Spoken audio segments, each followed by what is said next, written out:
everybody. Unconventional Wisdom, CSE Investment Show podcast. And we don't have a whole lot of people on here today for various reasons. This is kind of in between the holidays. And I'm not sure if Randy will be here because I kind of gave him the week off. He'd had several things he had to attend to. Cezanne is in the process of moving and doesn't have an office or her screens or anything up. Dirk is, I believe, is on his way to Puerto Rico, so he may not make it today. And so far it's John, and Keith always comes in a little late, so Keith will probably be here. But John just had a hair-raising experience driving back towards New York State or New York City? No, it was Washington, D.C. Oh, Washington, D.C. Okay. Right. Mm-hmm. And he just recovered, and, he gives us a report every Thursday to Thursday of how he does. And he does the various techniques, the macro moment trading and the momentum trading and such. And it's always from Thursday to Thursday when we end the podcast the previous week, and then we start the new podcast today or the next Thursday. And so I'm going to report on what he did in this rather short trading week. It was only Monday to yesterday, so that would have only been through Wednesday. It's quite miraculous what he did. I believe we're going to have Marion calling in. She's going to call in a little bit. Marion's one of our traders, and she just does a fantastic job. And hey, Joe. Yes. Hey, this is the Blob. I just before the show here, I've seen this bumper sticker says WWJD, which I thought stood for What Would Jesus Do? But listening to John, it stands for What Would Joe Do? Oh, there you go. There you go. Before we get all further into this, check out our website, compoundstockearnings.com. And you can subscribe to our Cow Report, which comes out every Friday. And has all the emails for people to send us and questions they ask, and has the responses by our folks. And it's been published now. It'll be 20 years in January. And it's compoundstockearnings.com. Also on the website, which has been updated. A whole lot of stuff's going on. I'm going to describe in a minute. But you can see all the stuff we do. You can sign up for seminars where you get free trials, see what we charge for everything, and see all the various programs we have and just what we do. The site, when I say it's been updated, we have realigned all of our feeds, all our toolbox data, and it's been transitioning all week. It'll be completed tomorrow. And it appears so far everything's working. We've put out several notices to our clients that if you see something strange, let us know. And so far we haven't had any emails indicating anything strange. But the website works a lot faster. It's a lot better now, and all our feeds are better. But again, it's a massive undertaking to take care of all that stuff. But it's all better, and it officially starts on Monday. So it should be virtually through today. And so far it seems to be working. Of course, the market's only been open a short time, so we'll see. If you run into anything that looks strange, it's not working, just let us know. So that's a big event. I was hoping that Dirk was going to be on here and explain in detail because he kind of spearheads all that stuff and knows the technical jargon to use. But I think he's on his way to Puerto Rico. So I was talking, usually when we start the seminar every week, I bring up some, brilliant article that I found somewhere, and I discuss it. And one thing we talk about, and have talked about for years, when you're doing our trading, particularly the micro moment trading, you're in and you're out within like seconds, maybe 5-10 seconds max. You initiate the transaction, and then you're out 5 or 6, 7, 10 seconds later. And then you quit for the day. And I was reading this article on cognitive skills and the definitions of the various skills. And the very first one at the top of the list is something we've talked about all the time, and it's sustained attention. Attention sustained is what they call it. And that's where we limit our micro moment traders to one trade a day. Once they do that trade, they're through for the day because it's intense watching that ice chart, the one that tells them when to get in and when to get out. It can exhaust your brain. You don't even know it. So we tell them one trade. Day traders very seldom make any money, but the reason they do that, that's one of the ones because they sit there all day trying to get in and out of positions and trying to think and speculate where our people that trade the micro moment stuff only trade 1 or 2 stocks, trade the same ones all the time, so they get to know them just like a child. And they only do the one trade. So they're in and out, but they make pretty incredible returns. So I want to get to the returns. John, I'm going to have to explain here in a minute. John trades our momentum trading and our macro moment trading, and probably throws in some of the other tradings along the way. But he recently, for Thanksgiving, went to visit his daughter in Washington and had a long drive, he and his wife, from Chicago. And he, in the letter, which is in the Cal Report, by the way, when you get the Cal Report this weekend, there's a section called emails from clients. And his letter's in there, and he does this every week. Like today is Thursday, so he'll start trading if he does anything today and tomorrow, and then until next Wednesday morning. Then he'll send out another report. He never has a loss, but he finally had a loss on this one. And when you say a loss, oh my goodness, oh how terrible can this be? Well, considering that he was short, 3 days? He short last Thursday and Friday of trading, and then probably yesterday, because this is through Wednesday, or today. He's not doing anything today. His total return for the week is 109.09%, an average of 7 trades at 26.94%, 15.58%. Now, every week, and this was a loss. He had a loss on this one on an Apple transaction, and he went in detail why he had a loss, but the loss was 27.97%. But that 109.9% is net of that 27. And last week, he said 70, 80, 100% return. The week before that, it's always somewhere between 70 and 100% return. Now, this is per week. And that's the advantage of these CSE trades, because you don't speculate. You strictly follow the rules. It's a rule-based technique, not speculative-based. You don't have to go out and decide. We only trade certain stocks. We have a toolbox that helps you pick those and gives you all the tools to manage those if you manage them. And we have the charts that direct you exactly when to get in and when to get out of a position. And Cezanne usually goes into all this stuff, but since she's not here today, I'm going to let John give a little talk on this. John, because you've been with us now long enough, and here are these trades. I'm looking at trades here: 44.65%, 19.2, 10.6, 17. A total of 109.09% minus the one Apple loss that he had, and that's the first loss in 2 months, which means in eight of these reports. Just one loss in 8 of these reports, and of course he was traveling this weekend also. And as there will be many people between now and Christmas that are on this podcast that are in and out. So John, why don't you kind of explain about how you do that, how you do all that stuff, and also how that kind of maybe connects with that cognitive thing, that cognitive, what did I say it was? Cognitive, of about 9 or 10 of them. The attention sustained attention selective.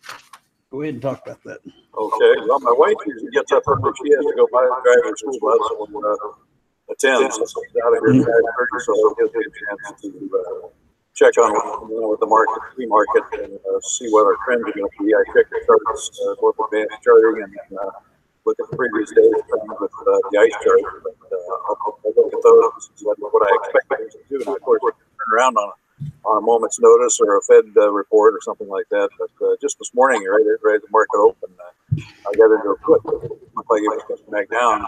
Sure enough, in about a minute and 30 seconds, I got about 18%. I think pretty close to it. On that finished me up for the day. I've got other things to do, like I said, it is relative. But try to do those as quickly as possible. Sometimes I'll go off in the distance and do a momentum for a day or two, but that's still about as far as I go. I try to get the cheaper price, but then again, last week there were still some option prices that were in the high dollar, the $2.30 cost range. But of course, it's easy to do when you get in and get out of the $10. There's still 67 right there, but it's still it's dollar. As far as things go, like Randy Quaid said in Vegas vacation, my garden putting out 50 pound tomatoes. Yeah. I don't know why John is had such an echo, but here, I'm going to jump in here real quick, because I think maybe we have Marion. Okay. Marion, are you here? Oh, where is she? Where'd Mary go? Hold on, there's always one more button I need to push somewhere. So y'all go ahead and talk, and I'll keep looking for her. Hold on. Okay. Go ahead, John. If you were Was that my echo? Probably. I didn't hear much of that. Yeah, got a little echo there, but it's not bad. Well, anyway, I just tried to do one or two that looked like they could be high performers. And of course, when it does take a big dive, then you have to try to figure out what was the cause to that before you can get back in and try to manage that trade. But I was really lucky that things were as volatile as they were the last few days, and some of the recoveries worked out nicely. And then you got to keep that news on in the background, because boy, when the Fed talks or a few other things happen, there you can sort of count on something happening. So you just have to pay attention to the movement of the charts and find out if that'll help you or not. So. All right, let me see if Marion's there. Marion, can you hear us? I can hear you. Aha! I knew you were there somewhere. Perfect. So, Marion, how are you? Have you heard what we've been talking about? Just a little bit. It was kind of loud. I was waiting on Marcus to be able to get me plugged in. Oh, okay. Well, yeah. Since Cezanne is in the process of having to set her house back up, and Dirk's on his way to Puerto Rico, and Keith's probably stowed in up there somewhere. And Randy has the week off, so I wanted to get you on here and let you kind of explain to the folks that are listening.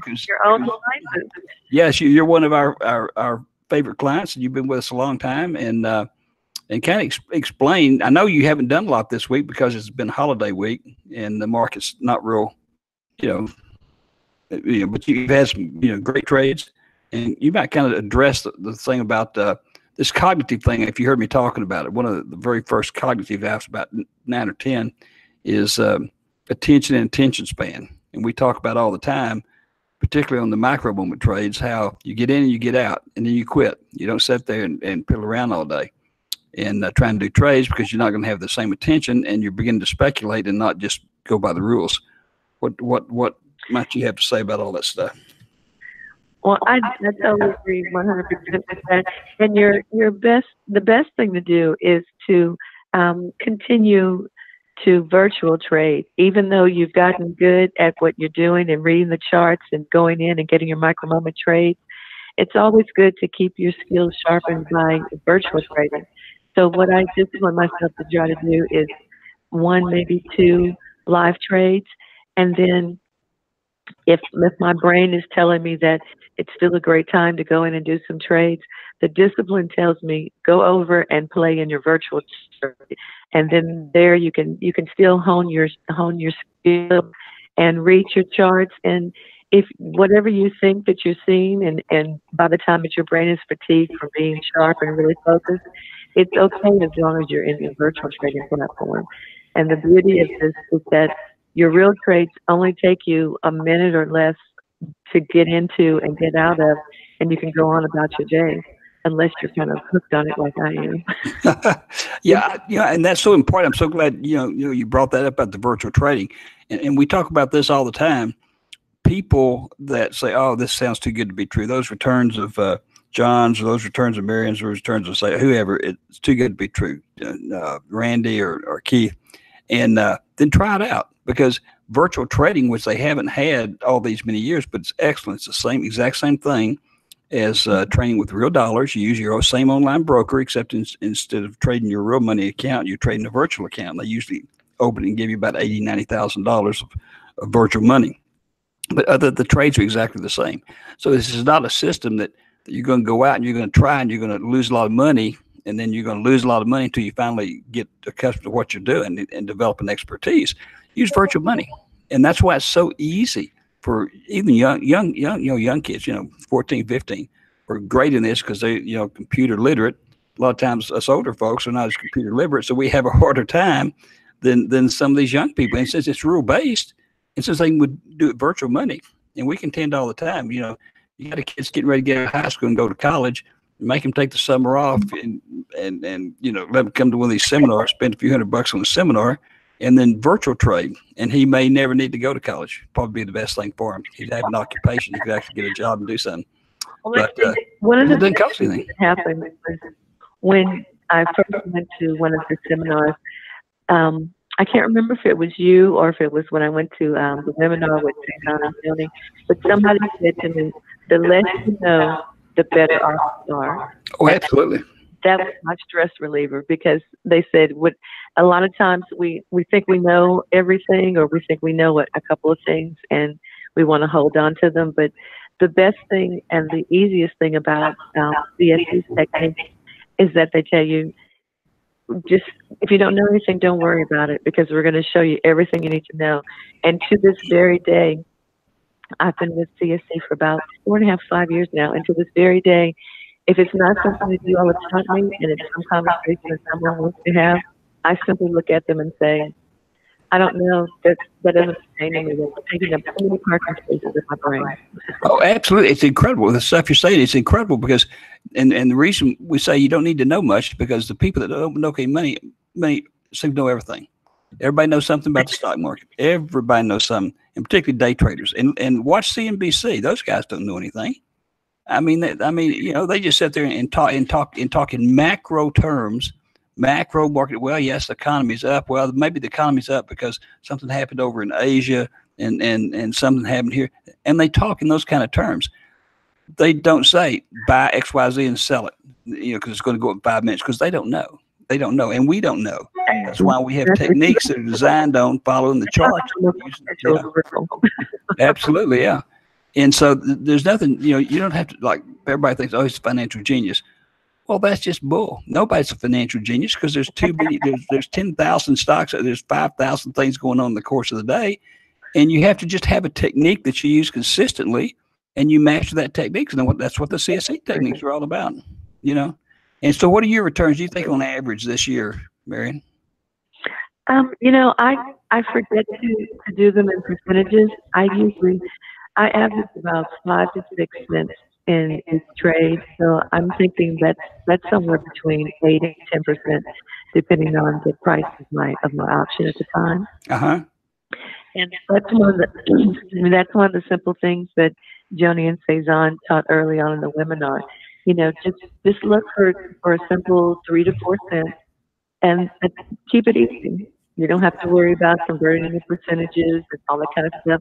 If you're keeping a consistent 3 to 4 cents in each of your trades, you're going to win on each one. And that's what I've always stuck to, is at least 3 to 4. But a lot of times, when you get used to reading the charts and you see the momentum, you can a lot of times you can, well, John knows you can take 5, 6 cents more, and he's incredible. He's my hero, and Cezanne and Joni are my heroes. Okay, now I don't know if I'm going to have to grab your arm and twist behind your back. I can't do it since you're on the phone. And tell me, what do you think your returns are year to date? I'm sorry, I couldn't quite hear you. I said before, I can't grab your arm and twist it and hurt you to make you say what do you think your returns are for so far this year? Oh gosh. Total returns. Now that's not even going to sound reasonable, because they're at least somewhere between 80 and 100 and 110 in a month. So there you go. Sounds crazy. I can't even say that Several years ago, we had a roundup, and that's where we have 4 students. It's 2-day seminars. It's Saturday and Sunday, and we have we have a student, a client teach all 4 hours, a couple hours on Saturday morning, a couple hours Saturday afternoon, same thing Sunday morning, Sunday afternoon. And Keith was in one about 3 or 4 or 5 years ago, and he kept telling us that when we asked him if he would be one of the speakers, because he was shooting for 1,000% for the year. And he got down to the seminar with just in a couple of weeks and had a trade go bad or something, and he missed it. He ended up with 900-something%. Now, the interesting thing was, he was so disappointed. I thought he was going to not be able to make it. He was so upset because he wanted to show the 1,000%. The thing is, at the seminar, he showed every trading page, his brokerage statement, every single page, and it ended up being almost 1,000%. So this is real stuff, and people don't believe these, because they've been dealing with Wall Street brokers and the nunchucks of the world, the investment world, the real nunchucks that don't know anything. And, they get out of college and they say, come on in here, get on the phone, call.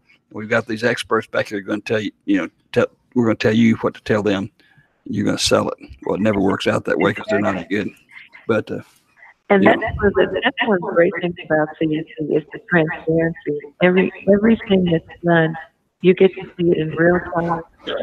If anyone is skeptical, all they would do is just plug into the webinar, get into the services, and every step that's done is shown to you step by step. And that was that I really appreciated, because I had no knowledge of stocks or any of this type of thing, anything about the market. And that was one of the things that really made it easy, was because every one of the instructors lays everything out for you step by step for you to see it in real time, for you to go back and be able to look at it, go back and be able to listen to it again in the archive. And I remember I went with my stepfather to his quote-unquote financial planner, and all I did was ask the gentleman to allow me to see the statement for the last 6 months, what trades they had put him in, what his percentages were, and how much they were charging him. And that man talked the circle around for 30 minutes and never showed me anything. And I was completely amazed. Yeah, it's incredible. And I told my stepfather, I said, if you don't grab all your money and get out of here as soon as you can, there probably won't be anything left. Yeah, and it's just wild, how. But here's the thing: like when Cezanne or Keith or Randy do a trade, and you subscribe to their service, you're getting those trades that they're doing in their real accounts, and you get, there's certain times when they're trading, you attend that seminar. You don't have to be on it, because you're going to get the trades that they're doing on your smartphone. You're going to get an email, but if you got your computer on, you're going to see them on the trading screen, and you're going to know when they're getting ready to do a trade and exactly what that trade is going to be, exactly what it's going to be. Yeah. And but the important thing, you know exactly what's going to be before they do it, and then they let you know that, okay, we're getting ready to do it, and you can do it at the same time. And then they're going to tell you exactly when they're going to get out, and you get out the same time they do, and you made those trades. And those, in the same way with Keith and Randy and Cezanne Johnny. So it's you're if you subscribe to that service, you're getting those trades exactly when they do them. Those are real money trades. And now if we had John on that service, I mean, people probably would pay $2,000 or $3,000 a day just to do his trades. I mean, you get those kind of trades. It's John on there. That's right. Definitely, so definitely the value. Absolutely, yeah, absolutely. And Cezanne and Johnny only had one loss year to date. It was a 3% loss, and I don't know how many months ago it was, but they're up 100. I don't know, they're up 100 and probably now 50 or 60%. It was 130 or 40 several months ago. They don't do as many trades as John does, but John does more of a variety of trades. These are just strictly micro moments, and Keith is just his credit spread stuff, just that one process. And he's up in the 75-100% range also. So, but the thing is, people can attend it. I showed something in the editorial in the last editorial last week, Cow Report.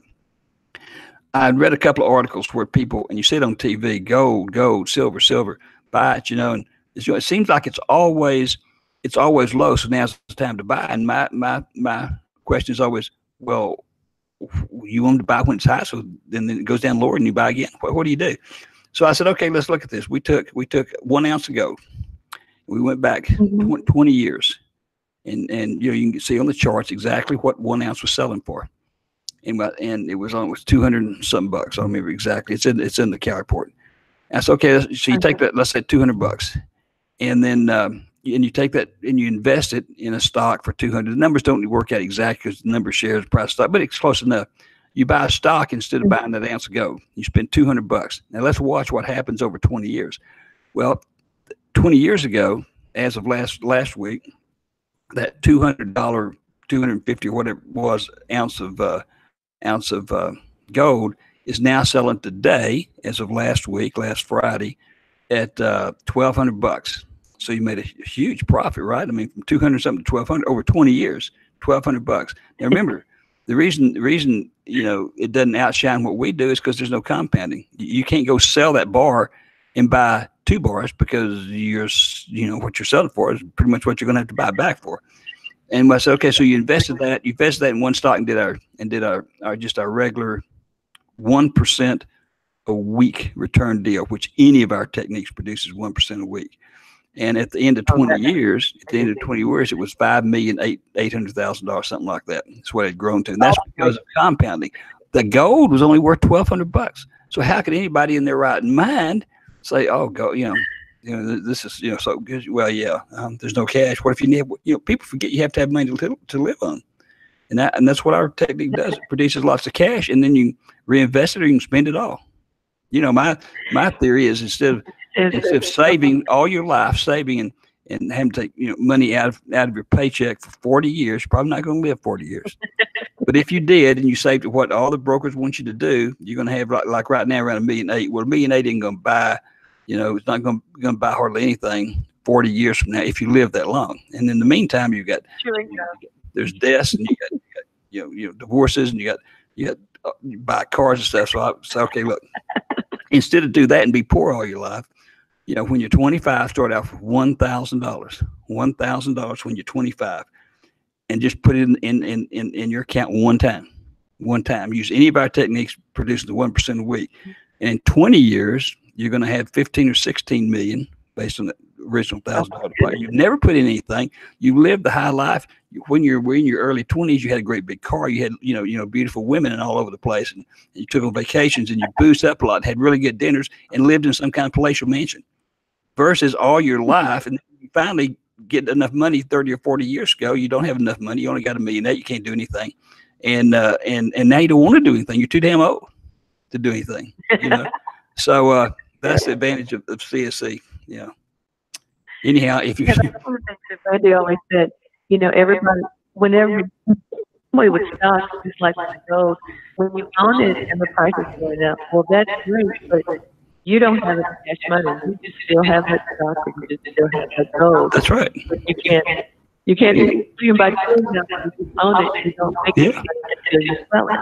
And in one of our techniques, and I don't think John's ever done this, but people that like to hold stocks forever, they maybe inherited them, or they got some stock they're holding forever, and it pays a dividend. Nothing wrong with that. Keep that stock and use our technique where each month you sell an out of the money covered call. Out of the money, which means if you get called out, you made a profit on your stock and on the transaction, and you just go back into it again. And you're generating monthly cash, but you still get the dividends. So you're still getting the dividends. You're generating all this monthly cash, and you're growing that stock instead of maybe you're getting a 3% dividend, which would be huge, or a 2% dividend. And with the out of the money calls you're selling, because you're getting less premium, you're probably netting out 30 or 40% a year in return, and you still got your stock. You have to sell your stock, and grandmother left you something like that. Of course, a lot of times grandmother left you GE, and grandmother left you GE. She's probably dead now, and she deserves to be because she left you GE.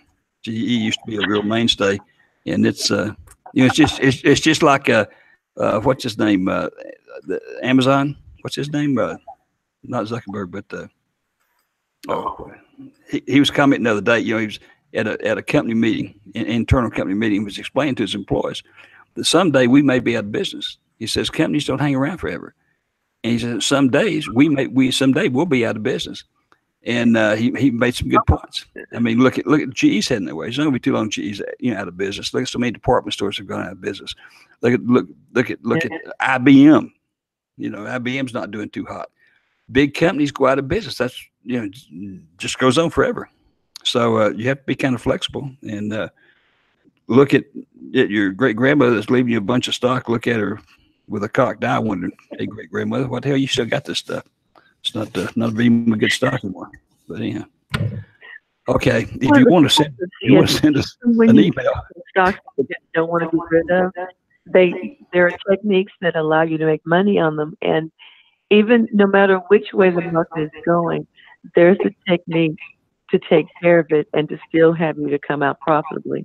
And that's just the good thing about it. You don't have to only live for an up market. You only live for that. You can maneuver and be stress-free either way it goes. Yep. unlike these people on Wall Street that are, they pull their hair out as soon as the price of something drops. Well, and the key is you need to generate. You got to take the only way you're going to take advantage of compounding is generate cash, and that's what you do when you buy stock. And we look at stock like real estate. We buy a rental building and we rent it, and we buy stock and we rent it via the covered call. And it's about the most conservative thing on the face of the earth you can do. Now we've taken those techniques over the last 20 years, substantially improved them because of improvements in trading platforms, computers. Everything used to be dial up, took forever to do a trade. It's just advanced so much that over 20 years, there's never one single thing that the CBOE has done or anybody other security outfit's done that's lessened the abilities of our clients to use all our trades, to use these trades. So it's really it's just really important stuff. And since you can get into it so easy, I mean, it's just so easy. If you make mistakes, it doesn't cost you a penny because you're using virtual trading. And if you just follow the rules, I mean, that's why I say, kids, in fact, the reason you alluded to this earlier, the reason I say 14 and 15-year-olds can do this, are so successful at this, number one, they're real successful at computer games, so it becomes a game, and they're not real smart to start with. And so they don't need to know anything. They just need to be able to play computer games and just stick to the rules. And they can stick to the rules. I mean, by the time you're 15 or 16, what you're on 10th or 11th grade or something like that. And so you can probably stick with the rules long enough. But they ought to make this back in the day when people could get professions where they really make a lot of money and become rich. They become plumbers, welders, and electricians versus, these sleepy ones that they get today. They ought to go back and make the CSE technique a what do you call those? What they used to teach that in high school, plumbing, electricians and stuff. What was that? Trade school. Trade school, yeah. Trade school. And this would be the CSE trade school, absolutely. So they would immediately. Well, I would have signed up for sure. Yeah, they would immediately have a profession. Then they can go off and waste their time going to college and all that kind of stuff. If they want to. So, virtual home economics. Mm-hmm. Yeah, there you go. Exactly. Okay. But for the few people we've got, this is the longest one we've done. So it's been a lot of fun. So, okay. If you ever want to send us, an email and we address it on the podcast, go to podcast@compoundstockearnings.com. Send us email. If we get it during the podcast, we will address it and answer your questions. If we get it after the podcast, we will address it the next week. And I really appreciate you guys being here, and appreciate our listeners being here. And so we'll call it a day. Thanks a lot. This is the longest seminar we've ever had, but it's the most fun. Thanks, guys. Anytime Marion's involved, it's always fun. Yeah, that's right. And that's Marcus, our engineer, that makes all this stuff work. We call him the blob. That's right. He can show us picture, but he doesn't. All we see is that compound stock earnings blob that pulsates when he talks. That's me. That is me. Okay. Well, thank y'all very much, and just have a great rest of the week. It's only one more day, and we appreciate it. And Mary, appreciate you taking time. I know it's all you got time schedule there, and worked out good. Good to hear from you, Marion. Thanks. Okay. Thanks, John. Yeah. Thanks, Marcus. Bye, John. Bye. Bye-bye. Bye-bye.